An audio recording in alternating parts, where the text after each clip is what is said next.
Once they see that the device works properly, they'll release me. I very much doubt it. You see, before you reactivated it, I reversed the polarity of the neutron flow. You did what? Hello, and welcome to a bonus episode of Prepare the Timelash, the Doctor Who podcast that takes a closer look at pretty much anything we want in a bonus episode. I am one of your hosts, Mike Ferguson. And I am your other host, Ken Hart. Mike, which surprising non-river song thing are we going to talk about today? Well, you and I have been talking offline about discussing a doctor we haven't really discussed before, and there's been a couple. I mean, Yeah. in particular, our Key to Time Guardians series certainly took us across a wide expanse of both modern and classic doctors, but there's still a couple people Yep.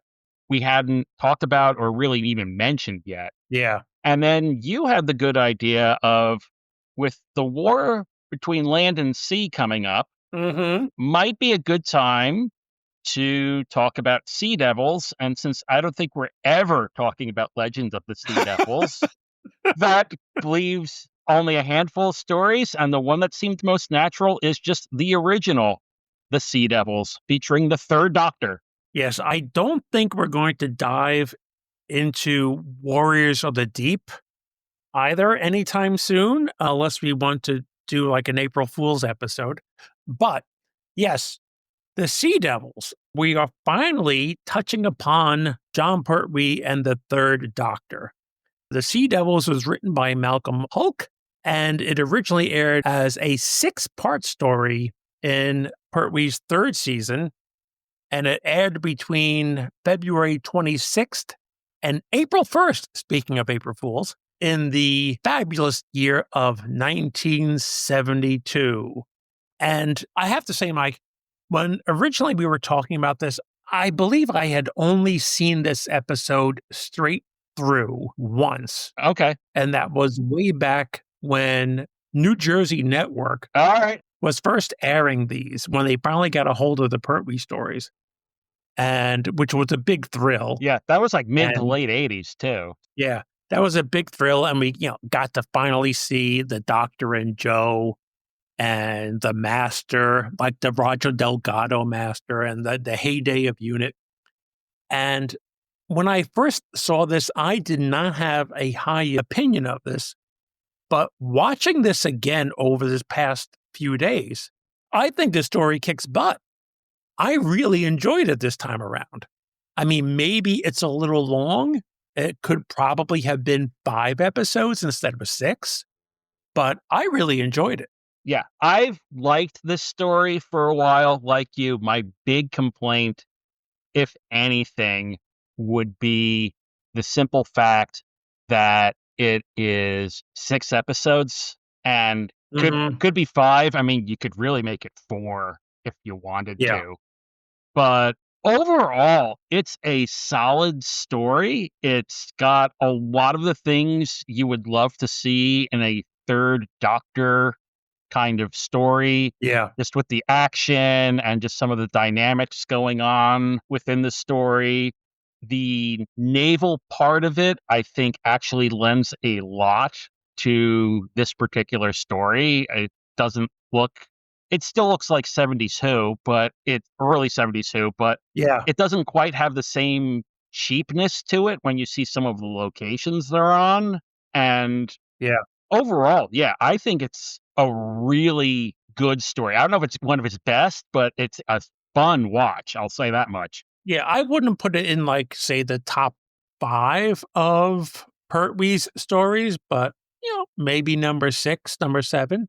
And it has the Doctor, it has Joe Grant, who is awesome. Roger Delgado's Master, again, who is just phenomenal.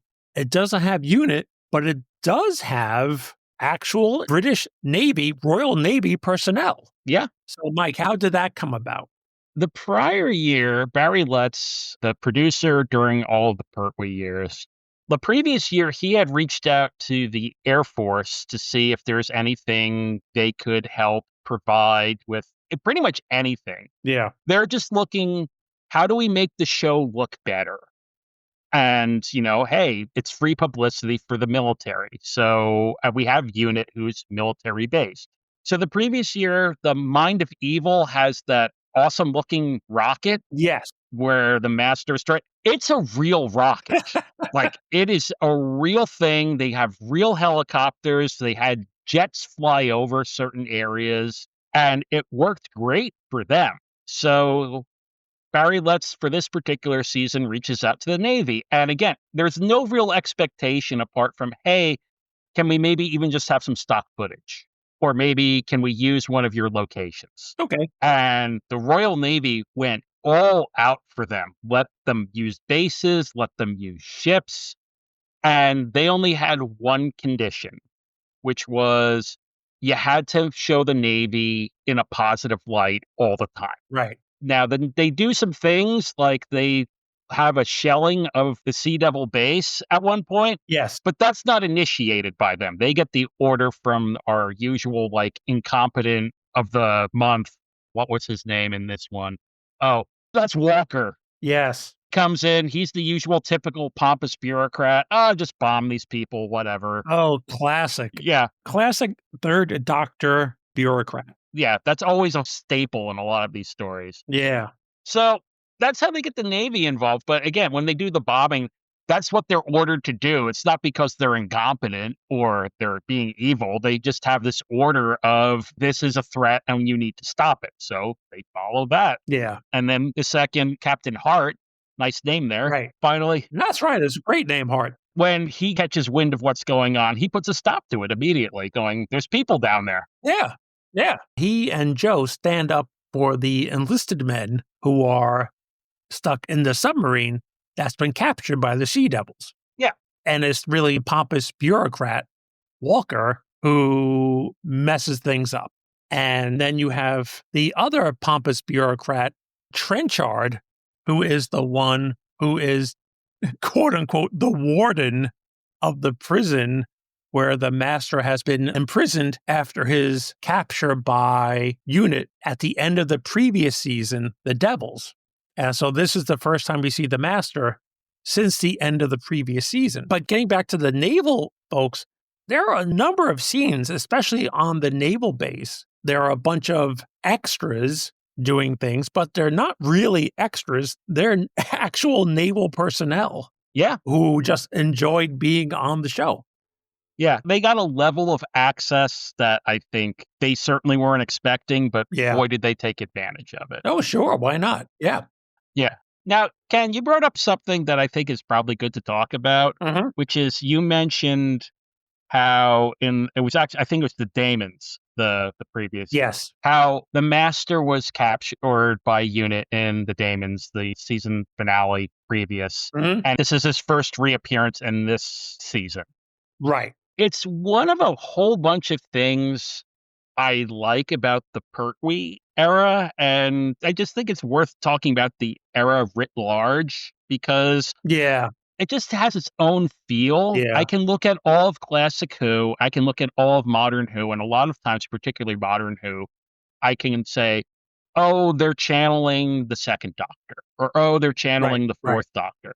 Now, Peter Capaldi clearly loved the third Doctor, and his wardrobe choices tended to reflect a lot of the third Doctor. Yeah. But I can't think of like a modern equivalent to the third Doctor. I mean, he's kind of his own Avengers, not the movies, kids, the old TV show. Like that kind of action hero going on. So you have that. This is as close to as serialized as I think Classic Who ever got. I mean, you have things like that. It wasn't just the master disappeared and he showed up again. No, they captured him. Where would he have gone? Prison. Let's go visit him in the prison. So there's actually like a holdover of that. And then you have a character like Jo, who, when she starts out the previous season in Terror of the Autons, oh my Lord, she is a bumbling fool. Yeah. But even by the time we hit this story, she's doing some really cool stuff on her own. So, I mean, you see the character development. So there's just things like that in this era that I tend to like a lot. Yeah. I mean, when you look at, say, this is the 9th season of Doctor Who. In the previous season, The eighth, I think that is the one that really, for me, epitomizes the Third Doctor's period, where you have every episode has the Doctor, Joe Grant, the Master, and Unit. And no, actually, I'll take that back. Colony in Space does not have Unit. Right. That's the one off-planet story. Right. Right. That's the off-planet. But you think about the Doctor, Joe Grant, the Master, Unit, that's what you tend to think of. And so after doing a full season of that, here we are in season 9, and this is, I believe, the third story that aired. Yep. And to see that trio, the Dr. Joe and the Master, there is such a shorthand in terms of their conversations with each other that it's just delightful to watch. The way the Master always says, Miss Grant, hello, Miss Grant. Yeah, he's always so polite to her. He is. Usually it's when he has the upper hand, but still, you get the sense, at least from the Master's perspective, that he has a lot of respect for her. Now, the respect may be it's going to be a shame when I have to kill you, but right, there's a respect there that he affords her that you don't see, certainly you don't see any of the later Masters really doing to any of the companions. No. Oh, that's true. The Ainley Master never, ever does. Never. Maybe if you want to count Missy with Clara, but even then, she's a little... Yeah, even then, yeah. Why are you sharpening that stick? Well, I've no idea how long we're going to be stuck out here. Might have to go hunting. So, why am I tied up? In case there's nothing to hunt? Yeah, I can't think of, certainly not the John Sim Master, no. Yeah, it's very different. I mean, I miss this Master. Yes. Watching on TV, the first Master I saw was, probably the Deadly Assassin, the Decaying Master, back in the Tom Baker days. I think watching newer episodes when they came to the U.S. on New Jersey Network and other PBS stations, it's Anthony Ainley. I certainly knew about Delgado. I had seen pictures of Delgado, but just to see Delgado at work with Pertwee, it's wonderful. And any scene of the two of them together just feels so good. So about this entire time on Doctor Who, there is this sense of, I hesitate to call it family, but there is that kind of shorthand that you get when you're talking to family members. They're very comfortable with each other. The actors clearly are. They're all friends off camera, and it just helps these stories so much. Even a weaker story like Colony in Space benefits greatly from the presence of these three actors being together. So it's just fun to see them again in this. A story that I will not call good, a kind of a guilty pleasure of mine, is The Claws of Axos. Oh, yes. To your point, there is a part of that where the Doctor and Joe are missing. They're on the Axon ship, and Unit needs help from somebody. And the Master effectively fills in as their scientific advisor for an episode. Wow. Now, when I pull this handle, the enormous amount of power stored in the TARDIS will be channeled straight into Axos. What about Joe in the dark? They won't stand a chance. They will die with Axos. No! Either we destroy Axos or Axos destroys the world. Which is it to be, Brigadier? And I don't think you could do that with the Ainley Master. Oh, God. And I only think that becomes about because they have encountered him so much that they know they can't trust him, but they also know that he's exactly what they need in that given moment, since they don't have the Doctor. So I always love the wariness that you see between them. Even in this, when they first visit him, Joe and Doctor, they go to, Stangmore Prison, the island, where it's kind of the Master's Elba, I guess, like Napoleon. And at the very end of the first meeting, the Master's holding out his hand to shake it, and you just see the Doctor briefly reach out and then just scratch the back of his head and be like, no. And they chuckle. Right. And the Master laughs about it. It's like, yeah, you got me. Right. You know I probably had something literally up my sleeve. Right. It's really good. Their sword fight, too, is the best. Oh, the sword fight. That is so good. I mean, it's so good they show it twice. I mean, pretty much. Well, yes. That's my... I genuinely can't tell because it's the end of episode 2, and God, they replay the whole thing in the beginning of The whole thing at the beginning of from episode beginning 3. to end. Yeah. I can't tell if they liked it that much or it's padding. Because if you said they liked it that much, I'd believe you. But I tend to think it's padding, but still. I think it's both. I think they really like that scene, and hell yes is padding.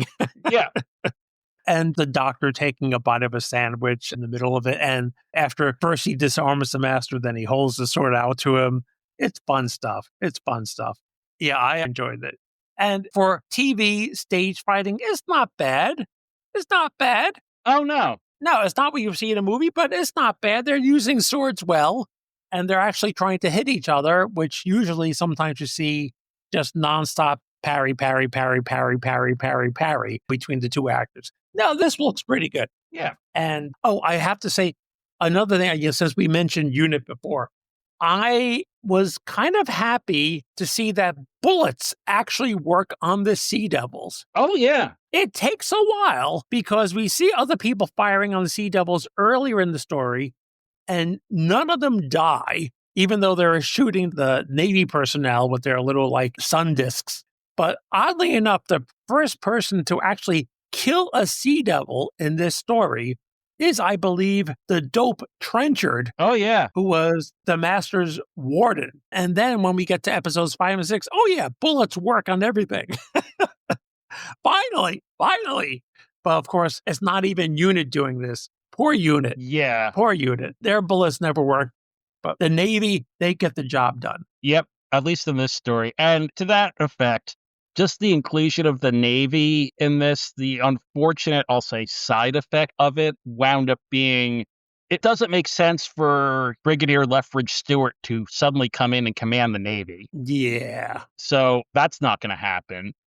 So if they come into this story, what are they doing? They're standing around watching the Navy do things. So yeah, pretty early on in the scripting of this, it was like, oh, yeah, the regular unit cast is in this.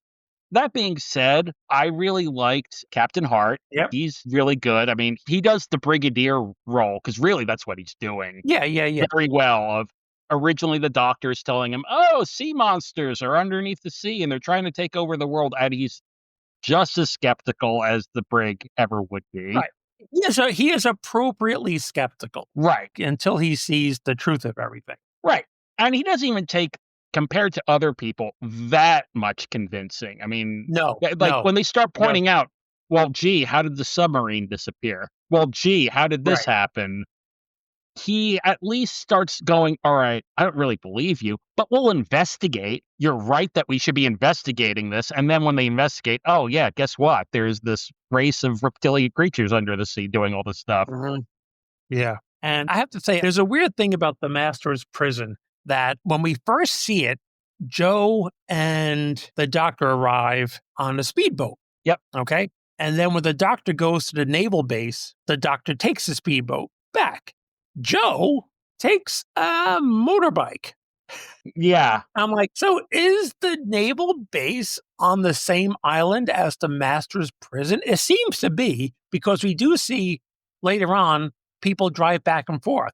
And I just think, well, that was bad strategy. Yeah.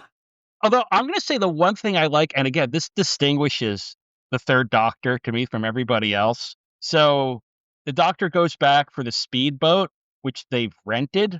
Oh, yeah. And the guy is just like, well, I have to take you right back to unit or whatever it is. Right. And the Doctor hands him a 20. And it's just like, well, what if you take a walk? And I'm like, the Doctor is bribing somebody? Yes. And then Joe does the same thing with the bike. She's like handing out money. I was like, this guy's making out like a bandit. But I was chuckling watching it going, this is the Pertwee Doctor. Sometimes he's really smooth, and then other times he's just blustery as anything. But yeah, it was like a great touch, I thought, for the scene. Yeah. Then it's the funny thing, too, with Pertwee's Doctor is he still is, like all the Doctors, a bit rebellious, like against authority. But conversely, the third Doctor seems very comfortable in the trappings of the well-to-do. Like in not this story, but in other stories, the third Doctor talks about how he knows somebody at the club. Right. He goes to gentlemen's clubs and hangs out with other rich fat cats and over a glass of sherry and chats away and makes acquaintances. And he's very comfortable doing that. Most doctors would not be comfortable doing that. So I like that about the third Doctor. Oh, he likes his good glass of wine, unlike other ones. This is a guy who wants a cheese platter and your best wine, and he's going to enjoy it. Oh, yeah. He's not going to have any guilt about that. Oh, yeah. Just look the way the clothes he chooses. I mean, he likes style. He likes the fancy clothes. He likes having Bessie, his roadster. And yes, he likes a good glass of wine.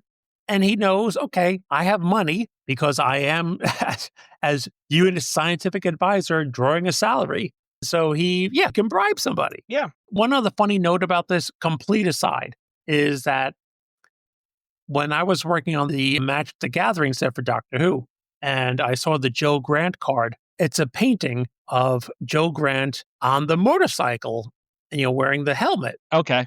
I couldn't think for the life of me, what episode was that in? That Joe was on a motorcycle, and then I realized, oh, it's the Sea Devils. She's on the motorcycle for like all of 5 seconds, but she does it. Joe is awesome in this one too. You was mentioning earlier how in her first story, she's just this bumbling wreck. But by this point, she is a seasoned unit agent, and she manhandles a couple of guards. She does breaking and entering. She jimmies open the Doctor's handcuffs at one point using a couple of small screwdrivers. She's great. Yeah. Just a good companion. Yeah. This one typifies to me their relationship, which is he's very paternal towards her, I would say. Yeah. But you can tell they're very close. And the beginning, I think it's the second episode, they're trapped on the one base that's been attacked by the Sea Devils. Oh, yeah, the abandoned sea fort. Yeah. So he's explaining to her how he's going to jerry-rig this communications device out of other parts. And she's kind of skeptical of him. Right. And I just love how the sequence goes. He's like, oh, yes, I can do this very easily. And of course, he immediately shorts the thing out, just giving him that skeptical look. Yeah. And then, but he's like, no, this is how it works. And she goes, really? Again, she's not like Tegan. It's like, Yeah. she's kind of like, just curious, like, really? That's going to work, huh? Yeah. And then he gets it working. And you just see like the smile between them of just like, oh, okay, yeah, this makes sense. I learned something. And when she goes to break him out of Stangmore prison, I just like the whole thing where she's miming, like she's like 5 minutes. Oh, yeah. Do a distraction. It's her plan. Yeah. It's not the Doctor's plan. She's like, I'll come in 5 minutes. You just make a distraction and I'll get through. Right. She has a lot of self-authority in this. Yeah. I wish she was in this more. There's a whole bunch, particularly the latter half, where because she's not in the Sea Devil base. So she's not really as involved, but what you get out of her is great. As another aside to your thing with her on the motorbike, I think I was at Long Island 2 where she actually mentioned that scene. Oh. And why it's so short. She couldn't see. She's nearsighted as anything. Oh, and yeah, they never yeah. let her wear glasses. So she's like, they just kind of pointed me in the safest direction. And she was like praying she didn't go in a ditch or something like that. Dear God. And she was pointing out, she's like, yeah, they'd have a stunt person doing that normally. But they were like, just do it. She's like, so she did it and didn't realize like until she was on the bike, oh, this is a really bad idea. Speaking of stunt people, there's kind of an interesting on the Sea Fort, Mike. You want to talk about the use of a stuntman in that? Yeah, so Stuart Fell, he was a longtime stuntman for Doctor Who. Mm-hmm. And this story in particular, look for the short Sea Devil. That's him. Because he's a really short person. So, like, you'll see 6 Sea Devils standing around. They're all, 6 foot something, and then there's a short one. In the very beginning, when they're going to the prison, Joe and the Doctor are climbing up this ladder to get over a seawall or whatever it is. Right. And all of a sudden, like if you look at it, because it's shot from a distance, Joe is climbing this ladder like I can't even describe it. It's like an orangutan. Like it's just this really weird gait to it all. because it's not her. It's Stuart Fell wearing that whole white jumpsuit she's wearing Oh my and a God. wig. But he almost like is begging to call out attention to it because like I just watched it this time going, what are you doing? Nobody climbs a ladder like that ever. Wow. Oh, there's one thing I don't want us to forget about is the music in this episode. Hey, yeah. Oh, see, I know there's a big divergence of fan opinion about the music. So this was completely created by the BBC Radiophonic Workshop, and it's weird. Well, that's what I was going to describe it. Like, I don't know if I like it or dislike it. To me, it's always just jarring. Yeah. I don't think it's bad, but I'm like, all right, that's an interesting choice. Yeah, it somehow seems to work with this story, though, like the Sea Devils. A funny thing, at one point, I think it was while I was watching episode 5, and I had the TV on, and my wife walks past, and one weird sound effect happens. And she goes, "What was that?" It went right through me because the sound effect was like, Yeah, I mean, I think in another story, I'd really call it off-putting or distracting. Like you said, for whatever reason, maybe it's because the Sea Devils are supposed to be this mysterious undersea thing rising out of the water. It kind of works for me. Like I said, I've seen this story several times, and every time it comes on, I'm just like, oh, it's this music again. And I've never really landed on like or dislike. I just am always like, all right, this is the one with the really weird music. Yeah, Besides the music, though, I wanted to get your take on this. sure. Especially in the beginning, the director, Michael E. Bryant, who I think is really good, Yeah. he's using all these framing choices that seem like they're out of Batman, the TV series. Yeah. The camera's cockeyed at like a 30-degree angle. I'm like, just some of the shot choices are. Yeah. I happen to like it, but he definitely has a look to the story that Right. I don't know if that works for you or not. Yeah. For me, I actually was going, oh, I kind of like this. Yeah, I don't think I noticed as much as you did, but yeah, you're right. It's there. And who knows, maybe that worked in tandem with the music. Like you have this, like you say, cockeyed angle in some shots.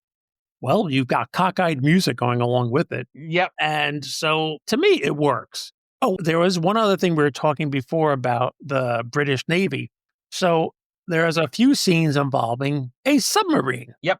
Okay. And the props crew for the shots of the submarine, they got a model of a submarine from Woolworths. Now, Yeah. our younger viewers probably are thinking, what the heck is Woolworths? Well, Woolworths was the Walmart of. yeah, the Walmart of his day. Thank you. Yes. And so they built this model, changed the propeller, and used that. Well, apparently, this model was almost an exact copy of a secret submarine that the British Navy was working on. And Yeah. and so at one point, after the Navy previewed the episodes because they got to look at it before it aired, the Doctor Who crew got a visit from naval intelligence, Yeah. wondering how they got the plans of their new submarine. And all they could do was say, well, we got it at Woolworths. Right. And they just added on a few things to like, literally, we just want this to look cool. Yeah, that's wacky. Yeah. And there was something you were telling me before. I didn't know this about the Sea Devil costumes. Oh, well, there's two things about the Sea Devil costumes. One, they're wearing like this weird fishnet, Yeah. literal fishnet tunics. Right. They didn't start with them. They were just the green lizard, Mm-hmm. and that was it. And I guess it was pretty much like the first day of shooting when Michael Bryant, the director, and Barry Letts, the producer, saw what the Silurian fully looked like. And they were like, no way. This Yeah. thing looks like it's just wandering around naked. So I find that interesting because at the same time you had the Silurians. They didn't really wear outfits, but somehow they were okay. But Yeah. for whatever reason, they just thought the Sea Devils needed that.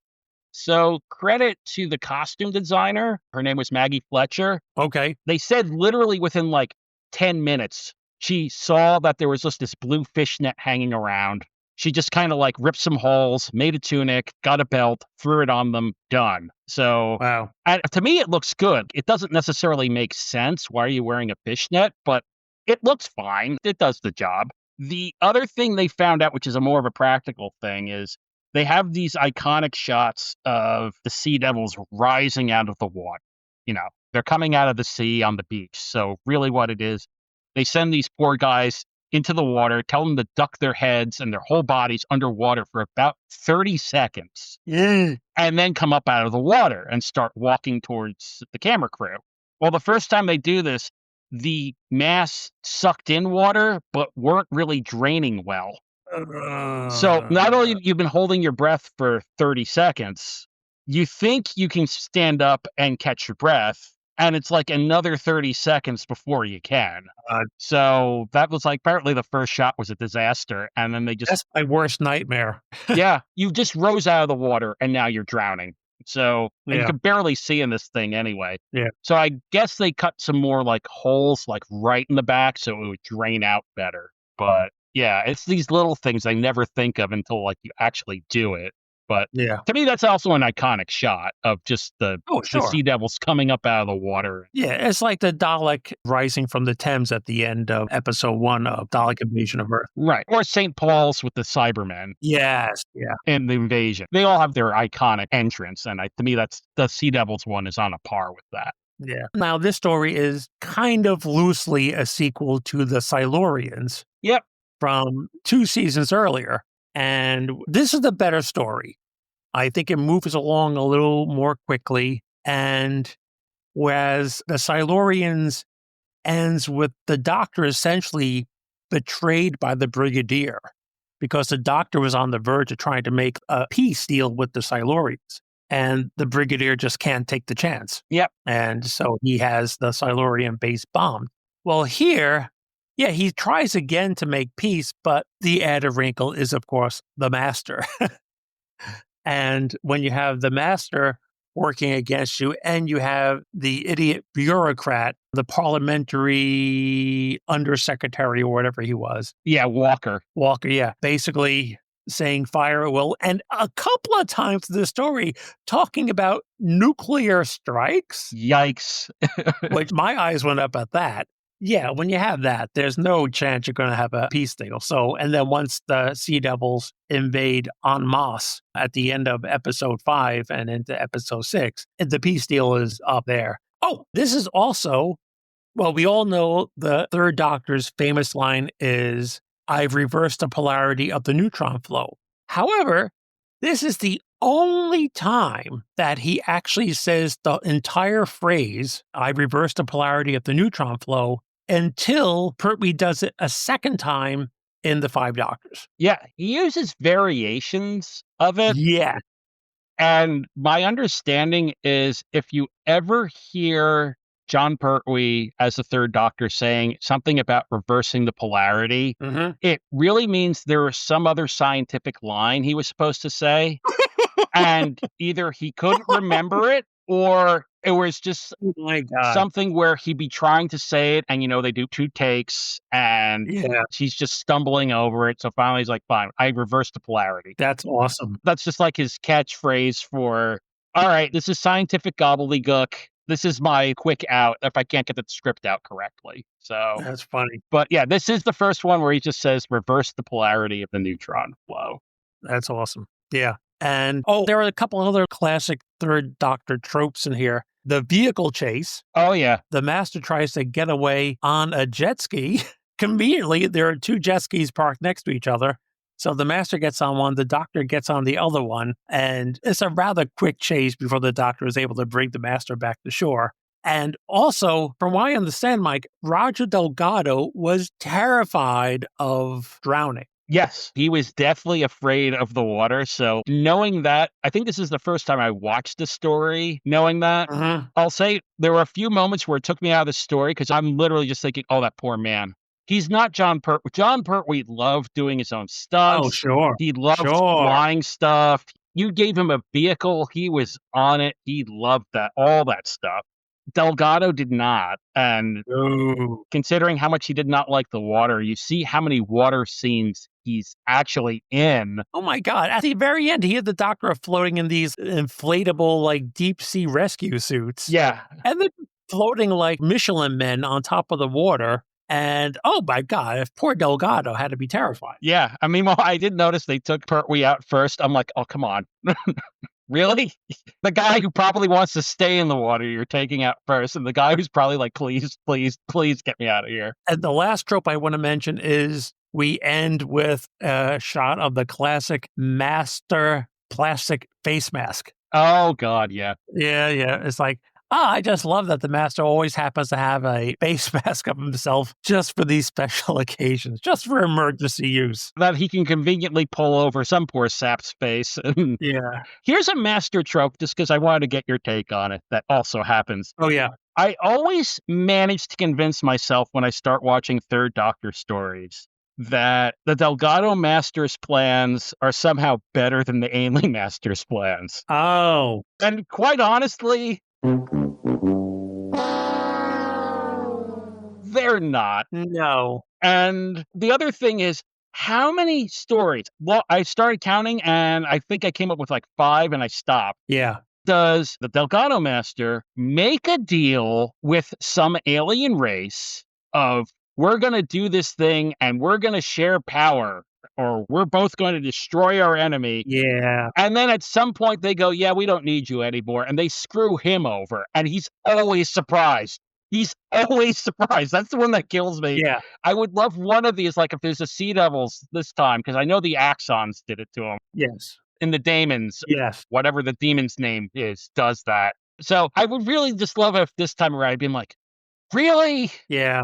Again? He's just kicking himself. And the thing is, he doesn't even have like a share power type thing. He tells the doctor pretty frankly that, oh, I just want to see the Sea Devils destroy humanity, that this human race you're so fond of. I just wanted to see them destroy it. Yeah. It's not even about gaining power. And yeah, to your point, it's not a great plan. No, it's always awful. Yeah, it's not a great plan. And again, yeah, he's constantly betrayed. And frankly, I think the Master's plan and the King's demons had a better chance of success than some of Delgado's plans. Yeah, that was pretty terrible on its own right. Yeah. Alter history, and so that the basis of constitutional democracy never happens, and that you can build like dictatorships. Yeah, sure. Okay, I buy it. It's a long-term game plan, but you have a TARDIS. You can jump ahead and nudge mankind in the right direction or wrong direction, as the case may be. But here we got Delgado's master is, I'm going to team up with this guy to destroy the human race and seize power. And, oh, I've been betrayed again. Yeah, always with him. He always ends off the last episode where he's shocked. It's almost like he thinks he's part of the bad guys club, where you're a bad guy and I'm a bad guy, therefore we're friends. And always the other bad guy is like, oh, okay, buddy, whatever. Yeah. We'll keep you around as long as we need to, and then you're And gone. the thing is, he doesn't even give the Sea Devils a good reason to betray him. Like, the Sea Devils just up and betray him. He actually follows through on all the things he's promising them. He gives them instructions like, oh no, let the humans think they've won. Let their ships escape. And this way they won't expect it, but you attack. And it works. So, and he says a couple of other things that he gives them advice on. The only thing he really lies about is when he tells the Sea Devils that mankind is weak, and the Sea Devils are like, well, wait a second now, mankind's kind of strong. They kicked our ass just now. But yeah, he doesn't really do anything to warrant suspicion by them. Whatever. He looks sneaky. Yeah, I will say I'd like the beginning with him more with, again, our pompous windbag Trenchard. Yeah. The prison warden, where you find out the two of them are in cahoots, but it makes more sense as it goes along, I think, anyway. Right. As he's basically saying, Trenchard, I know what's making the ships disappear. Right. If you work with me, I'll give you the credit and you can be the hero. Right. You get to tell everybody. Now, a normal human being would be going, 1, you're evil.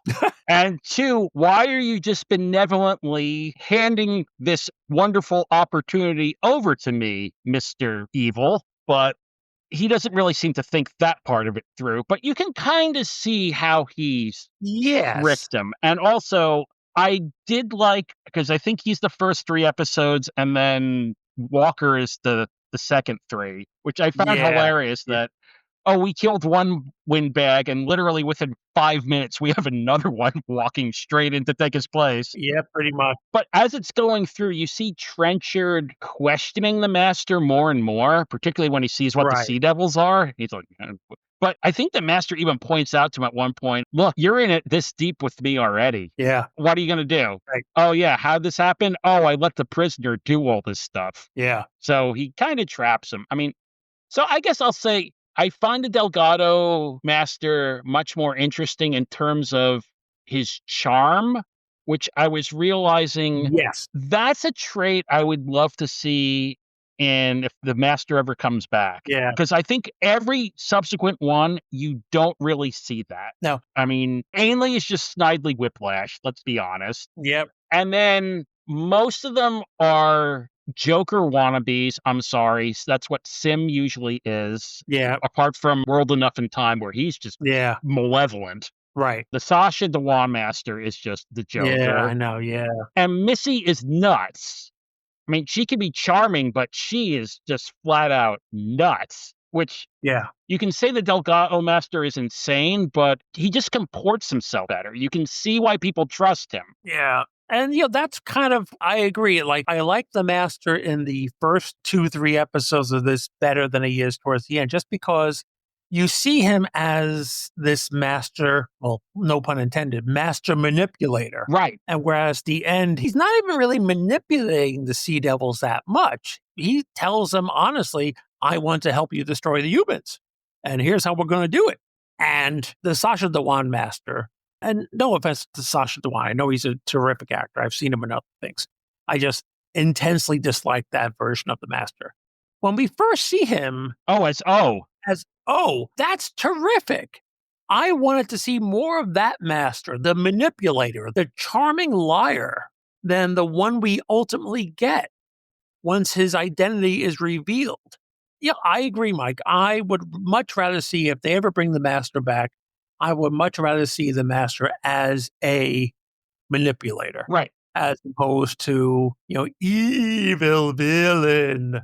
Also, you see in a lot of these stories, the Delgado Master, how he talks people into usually lying to them, but he convinces people it's in their best interest to work with him. Yes. Or he ingratiates himself in somewhere and becomes, a lot of times when Pertwee's doctor comes across him, the Delgado Master is already ensconced somewhere and earned a level of trust from people. So when the doctor is going, no, you can't trust him, they're like, what are you talking about? He's the guy who gave us, the answer to this scientific problem. He's our friend. Yeah. And he just turns that on so well. I mean, is it Colony in Space where he's like the adjudicator? And right. Yeah, and he's just like, I'm fair and honest. And like everything he's saying kind of lends itself to it, even though he's lying through his teeth. And you see, he does the same thing in Frontier in Space, when he's the special investigator or whatever. Mike, I just had a weird thought. After Delgado, there is another Master who does use some charming manipulation. I can't believe I'm saying this, but it's the Eric Roberts Master from the Doctor Who movie, where he's manipulating, who's the kid? Oh, God. Yeah, I know who you're talking about. Chun-Li? No, not Chun-Li. That's like... That's Mortal Kombat. Yes, Mortal Kombat. But you know what I mean. Yeah. I'm just drawing a blank on the name. But the Master's really good with him. Yeah. He's actually pretty good at manipulating him. So, sure, give me more Eric Roberts than Sasha Dewan, I guess, if we ever get another Master again. Yeah, well, more of what he is in the first 2/3 of that movie and not the, I'm dressed for the occasion. See, I love that too, though, Mike. I love that, but that's just it's like, oh my God, wow, David Caruso is going, wow, tone that down. I think you might be overacting, buddy. That was so good, though. That's another one we may have to do. Chang Lee. That's it. Chang Lee. Yeah. That's another one, but we may have to do the movie as another special episode. Oh, I think so. Yeah, I mean, the Eighth Doctor is someone worth covering. Let's see. What else should we talk about with the Sea Devils? I think we've kind of covered most of it. There's two things I can think of. One, Okay. just the Sea Devils themselves. Oh, yeah. You said it, I think, best. It's basically the Silurian story, so you're not getting too much different. They're a race of creatures who come out and they want to reclaim the planet. And I think the story does a good job with Pertwee, especially since he failed the first time around. Yeah. He's really trying to go all out and be like, no, Oh, sure. we can work this out. Yeah. And what I do like is, again, the Master's actually gotten ahead enough to where they tend to believe him, and then the bombs going off around them seals the deal. But I do like at the very beginning, they're kind of like, okay, well, maybe listen. They don't really have a good reason to, but at least they're willing to take it. I like that. Yeah. To your point, I was just saying, I think I like the tone of the Silurians better because it's a little less goofy and, quite honestly, a little more serious. Okay. And I do like that kind of downer ending of the brig going, I don't care what anybody says. We're bombing this thing. Oh, yeah. That's a brutal ending. Yeah. But to your point, that one's a 7-episode one. That drags out way too long. And I think this only works because the Silurian story is good and the Master story is good. And together they kind of pad out fairly well to 6. Like I said, 5 is probably better, but right. Doctor Who, sometimes the padding is really obvious in some stories when people get captured, escape, recaptured, escape, recaptured, escape. We see this so often in a couple of the Tom Baker stories, especially in the Troughton stories, or even Hartnell. Here, there's 1 or 2 instances of people being captured and escaping, I think. They don't really dig into the padding well that much. Yeah. And my only other thing with this story, which I liked, and this kind of goes to the Third Doctor era having story arcs. Yeah. For lack of a better term. When you see Pertwee in his first season, he wants out. Yes. He is very reluctant to help UNIT. He's just really with UNIT so he can use their supplies to help fix the TARDIS, and because he respects Liz Shaw. That's literally the only 2 reasons he's there. When you get towards the end, which is why I love the era as a whole, by the time you're getting to Planet with Spiders, he is happily their scientific advisor. It's almost like if he continued on as the Third Doctor, I don't think he would. I mean, he'd leave Earth for his fun adventures, but you get the feeling that his permanent residence would be UNIT headquarters.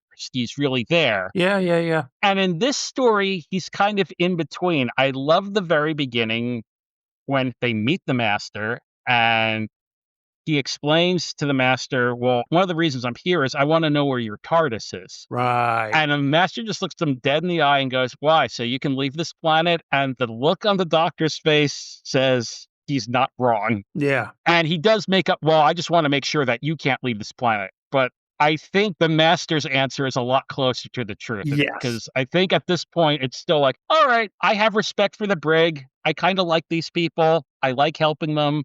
Being stuck on Earth isn't that bad, but I'd really love a TARDIS to get out of here. Yeah, I know. Yeah, but that's part of that arc that I like, is you kind of see the Master. That's really good. You kind of see the Doctor going in these 5 seasons from, I don't like humanity, I can't believe I'm stuck here, to these people are my family and my friends. Yeah, that's a good point. Yeah. Oh, one other thing I want to mention too is having, I think the first time I actually saw the Sea Devils in action was Warriors of the Deep. Okay. And all fans have talked on and off about how slow the Sea Devils are in that story.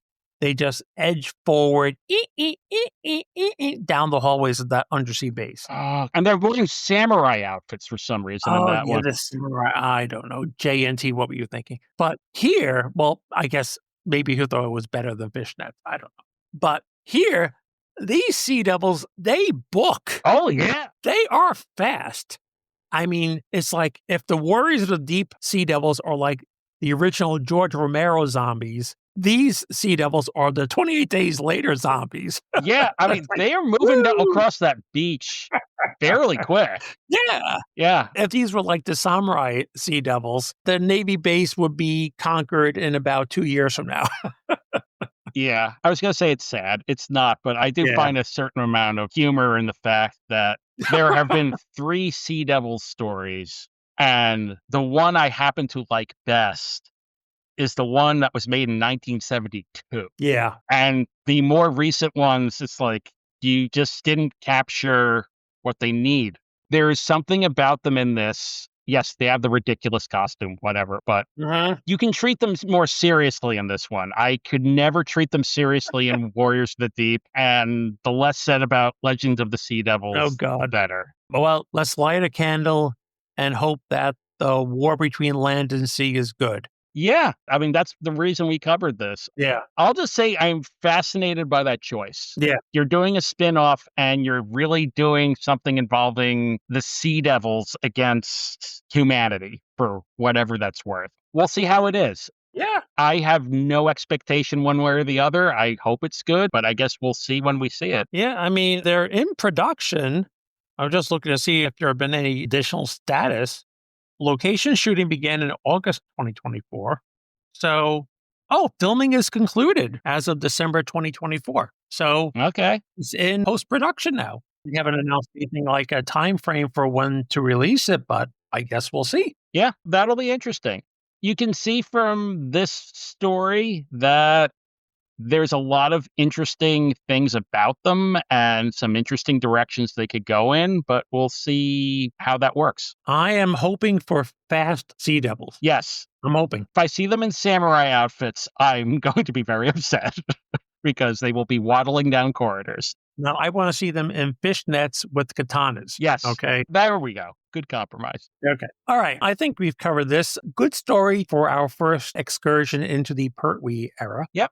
And I'm sure we'll revisit it at some point. There is a lot of Doctor Who that you and I have not yet touched on this podcast. Yeah. And listeners, if you're out there, by all means, get in touch with us if there's something in particular you would like us to cover. These bonus episodes come out every couple of months, just when we're in the mood for one or something. I mean, we still haven't done the second Doctor.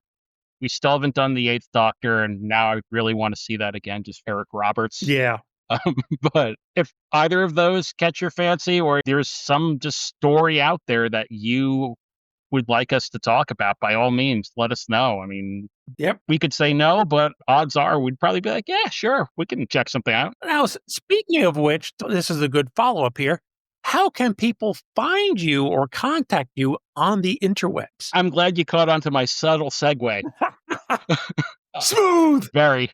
You can contact me, honestly, on Blue Sky or on Threads at Mike Ferguson 5150 on either one of those. And I'm also on Instagram at Mike Ferguson 5150. As we've said before, the Prepare the Timelash X account is no more, but so be it. And you can also contact me directly at my email, if you're so inclined, at mike.ferguson1@gmail.com. Ken, how about yourself? Well, although the X/Twitter account is gone, we are still on Instagram at Prepare the Pod. And we are also now on Blue Sky at Prepare the Timelash. And you can find me specifically as Ken Hart Writer on Instagram, Threads, and Blue Sky. And my Gmail address is also kenhartwriter@gmail.com. So, yeah, I think we have covered everything involving fishnets and stuntmen dressed as Katie Manning. So, and we'll be back with our regularly scheduled episode in the near future. But until then, I have been Kent. And I've been Mike. And we'll see you next time on Prepare the Timelash. So long. Bye!